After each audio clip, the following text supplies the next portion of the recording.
a different note, it seems that parent-teacher relationships aren't quite as strong as they used to be, and ABC Radio Perth recently published an article teaching parents how to best talk to their child's teacher when there's a problem in the classroom.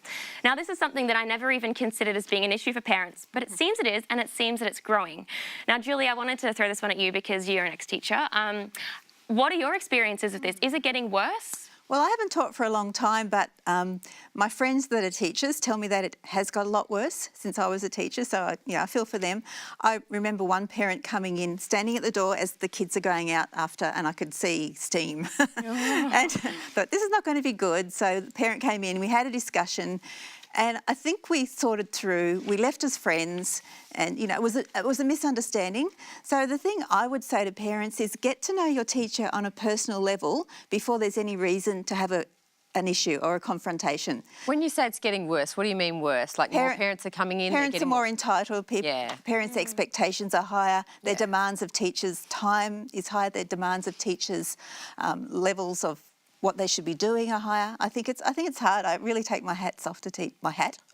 I have to agree. I was a child. Both of my parents were teachers, so I automatically have a level of respect for that profession, given that you have to be so patient in dealing with different types of children and also their parents as well.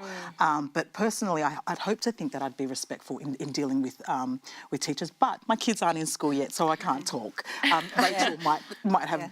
I'm the same as you because both my parents were teachers. One was primary and high school, the other was high school. And I just saw the amount of parents who would just feel so comfortable attacking, my parents or other teachers at the school. So I have to agree with you guys. I'm on the side of the teachers. Like, there are so many parents out there who think their child could do no wrong. Let me tell you, your child's probably not that sweet, I just think if you're going to take the side of your child, think about it this way. They've gone to school, they've got their independence, they're not under your eye at the moment. They've got kids pressing their buttons. You don't know what they're going to do. Be open-minded for And I think parents need to remember that kids come home with the story as they see it.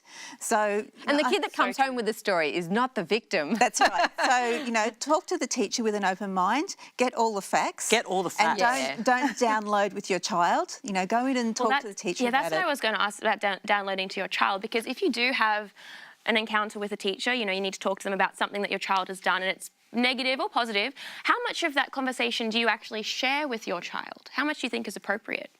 What they need to know.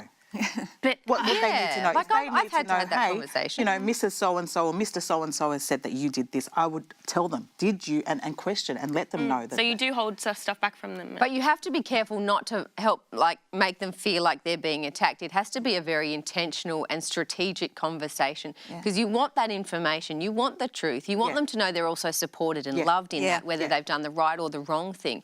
So you need to be really careful the way you approach your kids. And you want to see that you're working. You want them to see that you're working as a team with the teacher. With the teacher. Yeah, because I used to say you can only support. I can only support what the parents are doing at home. Yeah. I'm not going to change what they're doing at home. But it's a team. If you're not going to work with your teacher, you're setting your child up for a hard situation. You're in this together. Yep. Because they're there just as much as you are. Essentially, they're at school all day. So, you really have to think about working together. But I also think at the end of the day, something that some parents don't get is the buck stops with you as the parent. Absolutely. And we've got to stop shifting that responsibility on teachers, on authority. You're the parent. It stops with you, absolutely. It does depend on the school, though. It depends on the teachers and the school's policy and their culture and that sort of thing. So that all has to be taken into account. Definitely. I think we've got to finish the conversation here, but if you would like to have your opinion, please join the conversation on our website, our Instagram and Facebook pages, because this is something that all parents experience.